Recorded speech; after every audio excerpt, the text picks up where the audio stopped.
ఒక్కోసారి టైం అంటుంటారు, కలిసి వచ్చే కాలం వస్తే నడిచి వచ్చే కొడుకు పుడతాను. పాకిస్తాన్కి ఇప్పుడు అట్లాంటిదే జరిగింది.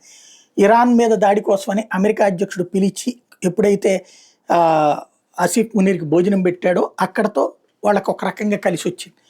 గత కొంతకాలం నుండి ఇలాంటి పనులకు వాళ్ళని ప్రిపేర్ చేసుకోవాలి కాబట్టి ఎఫ్ఏటిఎఫ్ ఇష్యూని పక్కన పెడితే ప్రపంచ బ్యాంక్ నుంచి, ఇతర బ్యాంకుల నుంచి, ఐఎంఎఫ్ నుంచి, వాళ్ళ నుంచి లోన్లు వస్తున్నాయి. అదొక కలిసి వచ్చే కాలం.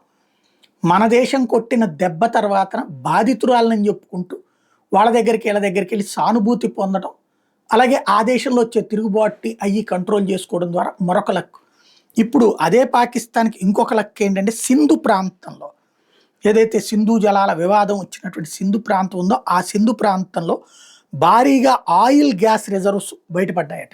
మనకు కనుక ఇప్పుడు అండమాన్ నికోబార్ ఐలాండ్స్, లక్షద్వీప్ ఏరియాలో లక్షల కోట్ల రూపాయల విలువైనటువంటి ఆయిల్ నిల్వలు ఎట్లయితే దొరికినాయో వాళ్ళకి అక్కడ దొరికినాయట.